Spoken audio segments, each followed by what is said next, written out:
Olá, eu sou a professora André Steiner, sou do Departamento de Ciência Política da Universidade Federal de Pernambuco e coordenadora do Grupo de Estudos em Meio Ambiente, Política e Relações Internacionais, o MAPORI. Dando continuidade à série sobre o livro Pedagogical Journeys Through World Politics, que conta a trajetória de vários professores,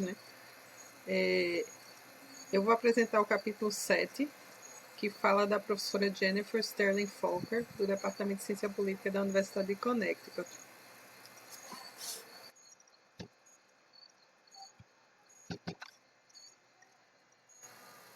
Essa professora, ela teve uma experiência que, enfim, em vários pontos pode ser que represente outros docentes. Principalmente no que diz respeito a ela não ter planejado ser professora. Então, ela conta no livro, no capítulo dela, que ela nunca teve esse chamado de ensinar, De fato, muitas pessoas, vão dar aula porque é algo que é natural para elas, Como se fosse um chamado mesmo. Mas no caso dela e no caso de outras pessoas, o meu próprio, não houve esse chamado. Ela, na verdade, tinha a expectativa de ser pesquisadora e talvez de uma forma até um pouco ingênua, ela achava que ia ter que ensinar pouco. Então, quando ela foi contratada, enfim, para ser uma professora efetiva, ela, qual foi sua surpresa, quando a universidade lhe pediu que escrevesse um texto falando qual seria sua missão, como professora, E isso, enfim, ela ficou bem surpresa, mais surpresa ainda com as coisas que vieram a seguir, como por exemplo o fato dela ter que dar aula no enorme auditório para 250 alunos, uma das turmas dela, naquele estilo americano. E assim, o que passou pela cabeça dela era basicamente que é isso, pedagogia, ter que dar aula, como assim, Eu vou ser Ela entrou para uma faculdade que tinha um foco muito grande em pesquisa, Então ela achava que a questão das aulas seria uma coisa bem secundária. E como assim eu tenho que ter uma missão, como docente? Eu tenho que pensar sobre isso, eu tenho uma filosofia, própria de ensino, Então, isso aí já foi o primeiro susto, dela. E aí, a partir daí, ela começou a ter uma experiência muito complicada, em sala de aula. E ela conta, que ela também tinha um sonho, assim, de que ela ia trabalhar, na verdade, ela como internacionalista, que ela ia trabalhar como pesquisadora e, ao mesmo tempo, ela ia poder contribuir para o alto escalão, da política externa. Ela ia ser convidada, a contribuir. E, aos poucos, ela foi vendo que isso era meio fantasioso, Que, no máximo, ela ia dar algumas consultorias, mas que dificilmente isso também ocuparia uma boa parte da sua carreira. Até porque, ela descobriu que a carreira como pesquisadora docente demandava muito, até para ela manter o emprego, como até ela se tornar efetiva mesmo, anualmente ela seria avaliada, poderia ser demitida ao final de cada ano. E à medida que ela foi vendo isso acontecer com outras pessoas, ela viu que não era brincadeira, E ela chegou na universidade, bastante despreparada na perspectiva dela, Não é que ela nunca tivesse ensinado, ela tinha tido uma experiência prévia em escolas, numa escola de ensino fundamental e médio, por 3 anos, mas não tinha sido uma experiência boa, ela tinha problemas em controlar a sala, digamos assim, tinha problemas, os alunos ou se mal comportavam ou ficavam entediados, tinha questões em relação a gênero que ela sentia que ela não conseguia se impor da mesma forma que seus colegas masculinos conseguiam impor respeito. E, enfim, quando ela chegou na universidade, que se deparou com turmas enormes, com algumas das mesmas questões em relação a gênero, isso era início da década de 90. Ela não tinha feito estágio de docência durante o doutorado, não tinha sido uma obrigação, não tinha sido pedido, né? Não era obrigado. E, enfim, ela se sentia bastante despreparada, ela ficou muito insegura, começou enfim, sentir bastante insegura mesmo, ter crise de ansiedade. E, enfim, isso não foi bom para sua experiência inicial como docente. E com o tempo as coisas só foram piorando, né? E somado a isso, o fato dela ter uma pressão para publicar, para poder se tornar eventualmente professora efetiva, né? Como eu falei, ela fazia parte de uma instituição que ela faz ainda parte de uma instituição que tinha um grande foco em pesquisa e se esperava que os professores tanto dessem aulas quanto pesquisassem e publicassem muito, né? Como é comum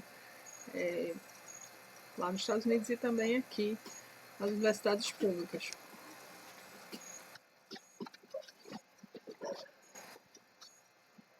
E ela sentia também que, apesar de haver todo um estímulo, né, os professores terem uma filosofia de ensino e tal, o foco mesmo era na pesquisa, então não havia assim, um estímulo a essa formação como professor. E aí uma frase, né, que ela ouvia era: depois que você garantir, né, seu emprego, depois que você se tornar professora efetiva mesmo, aí você aprende a ser uma boa professora, aí você vai ler sobre isso. Isso agora é secundário. Então isso também não ajudou.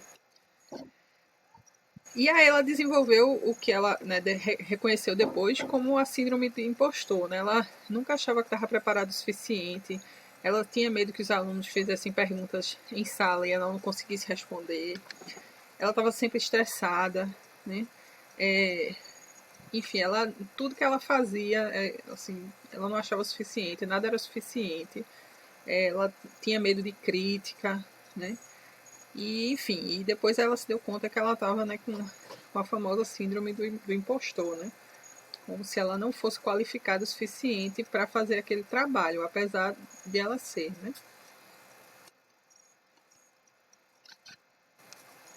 E o pesadelo maior dela era com as aulas da graduação. Ela tinha cada vez mais medo de dar aula na graduação. Ela se sentia especialmente despreparada para aulas na graduação, né? Porque ela tinha uma ideia assim de que os discentes tinham que saber de certos fatos, ela tinha que memorizar uma série de fatos que ela em seguida esquecia para depois ter que relembrar no próximo semestre, porque ela tinha essa visão de que ela tinha que ser a autoridade máxima dentro da disciplina que ela estava ministrando, né? E que isso era a responsabilidade absoluta dela, e que ela, ao mesmo tempo, ela não conseguia cobrar dos alunos porque ela achava que nem ela tinha esse conhecimento todo, então como é que ela poderia cobrar que os alunos tivessem? Então ela acabava sendo leniente e não dando aos alunos espaço para serem autorresponsáveis, né, pelo seu próprio aprendizado. Aí ela passou a desenvolver uma série de maus hábitos, né, que foram também só piorando com o tempo. E de fato ela teve uma trajetória, essa fase ruim dela durou bastante tempo, como vocês vão ver. Né? Então, assim, ela realmente sofreu bastante e acabou desenvolvendo vários maus hábitos. Então, o primeiro é que cada vez mais ela odiava dar aula. Ela temia o começo do semestre, principalmente as aulas na graduação. Ela parou de experimentar com alguns métodos, né, que no início ela ainda tentou fazer grupos de discussão, fazer simulações, mas assim, ela começou a achar que como ela tinha que saber muito, ela e memorizar muito, então esses outros métodos não eram bons, né, porque davam muito espaço para questionamento dos alunos e ela tinha medo do questionamento dos alunos, né. Então ela achava a questão da memorização, entre aspas, mais fácil, né, até para corrigir os trabalhos, como não tinha muito questão, não cobrava muito análise crítica, esse tipo de coisa, era mais fácil a correção dos trabalhos. Então ela evitava, né, discussões, debates, coisa que levantasse opiniões distintas, porque ela tinha muito medo de perder o controle da sala, porque na verdade ela até fala, né, que ela estava muito mais focada em controlar a sala, né, do que ensinar de fato, né? Ela procurava ferramentas para administrar as salas, né? E não para ensinar mesmo. Então ela também evitava conhecer é, os alunos mais de perto, apesar de que no início da carreira dela ela viu que isso era bom, né, se aproximar dos alunos, conhecer os alunos, mas ela foi se distanciando cada vez mais, porque ela achava que isso dava margem a ela perder esse controle e essa autoridade. E ela tinha muito medo de ver as avaliações do fim do semestre dos alunos, né? Aquelas avaliações que os alunos preenchem. E ao mesmo tempo, ela também, por ela tudo isso demandar um esforço muito grande dela, ela tinha recentemente, ela sentia um ressentimento muito grande em relação aos alunos e ela começou a ver eles, né, como um pacote, assim, cada vez menos de forma individualizada e ela tinha um ressentimento em relação aos alunos, pois achava que eles não eram gratos pelo esforço dela, né? Que na verdade eles também nem sabiam, né? Esse esforço todo, mas enfim, ela foi gerando aí uma situação complicada para ela própria. E para evitar as aulas da graduação, ela começou a acumular outras funções, funções administrativas, mais aulas na pós-graduação, coisas que fizessem com que ela desse menos aulas na graduação cada vez mais. Então, tudo isso, enfim, ela gerava expectativas para ela própria e para os alunos e alunas, né, que não eram reais. Né? Ela tinha pouca autoconfiança, ela tinha visões idealizadas de como as coisas deveriam ser, tanto para ela como para os alunos. E isso acabou gerando várias situações para ela, em termos da prática docente dela e da própria saúde dela.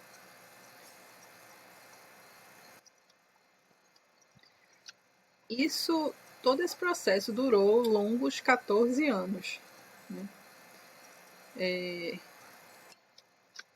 Até que um belo dia ela estava doente, ela estava, enfim, vivendo um processo de doença, tinha tido um semestre bem difícil e um aluno chegou para ela, assim, gentilmente e com muita sinceridade, dizendo que tinha muita expectativa da disciplina dela, mas que tinha ficado muito desapontado.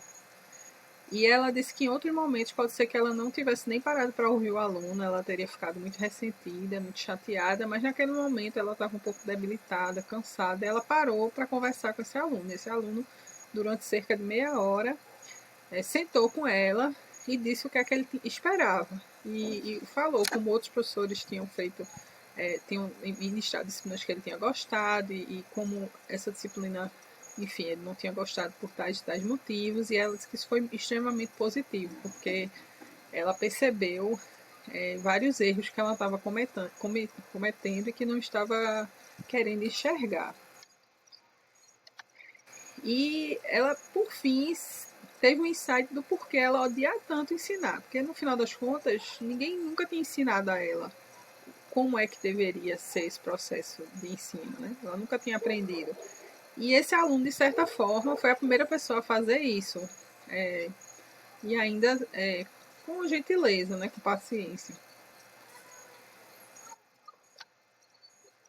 E ela se deu conta também que aprender a ensinar é muito diferente de aprender a ser pesquisador, né?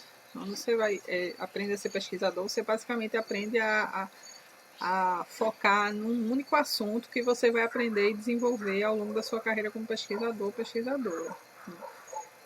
E aprofundar aquele assunto, né? Enquanto que o ensino é uma coisa muito diferente, né? Começando pelo fato que você vai ter que falar de vários assuntos, né? Isso era outra coisa que frustrava ela, que ela tinha que saber de coisas distantes do que ela pesquisava. E ela também se deu conta que o ensino ele deve ser guiado pelos próprios alunos e não pelos conteúdos, né? Em que sentido, né? ela tem, né, o docente tem que ter esse feeling para ver o que é que os alunos, o que é cada turma, enfim, o que é que cada aluno e cada aluna precisa aprender. É claro que em grupos muito grandes isso é complicado, mas não é impossível, né? Mas ela discute algumas questões relacionadas, por exemplo, à questão de inclusão, né? O fato das técnicas de ensino terem que ser diversificadas, né, para atingir alunos diferentes, né? A questão de ser flexível para acomodar alunos com questões, né, mais ou menos sérias, né?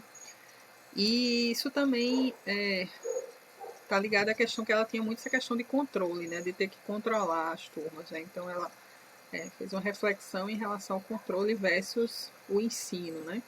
Que ensinar não é controlar uma turma, né? E para isso ela teve que abrir mão de visões idealizadas, né, que ela tinha de várias coisas, né, de, por exemplo, do que é que seria um bom aluno, né, e ver que isso há muitas variações em relação a isso, inclusive devido a questões que cada um possa ter, né, em relação aos seus processos de aprendizagem.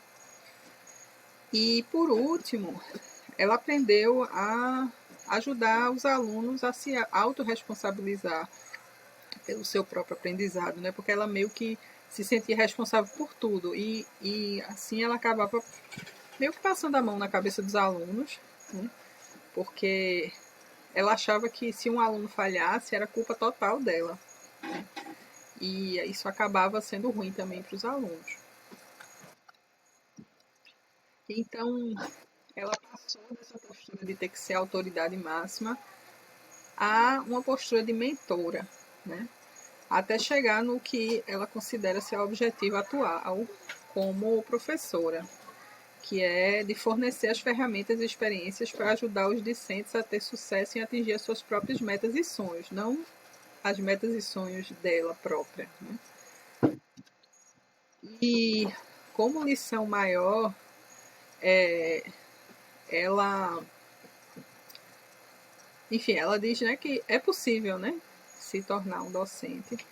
É melhor aprender a gostar de ensinar, mesmo se isso não foi um chamado ou se não veio naturalmente para você, né?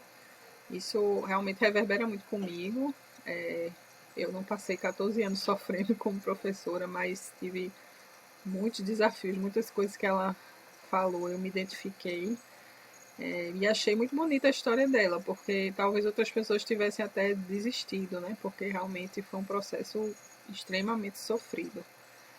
E que bom que ela insistiu e hoje em dia enfim, é uma boa professora, inclusive premiada, é, e que gosta, né, de dar aula. E tem uma, enfim, e tem, obviamente, isso tem um impacto positivo entre os alunos e alunos. Então, espero que tenham gostado do vídeo e que continuem acompanhando os vídeos dessa série aqui no canal Superiore. E em breve também teremos algumas novidades de parcerias entre o canal Superiore e o grupo de estudos Mapori.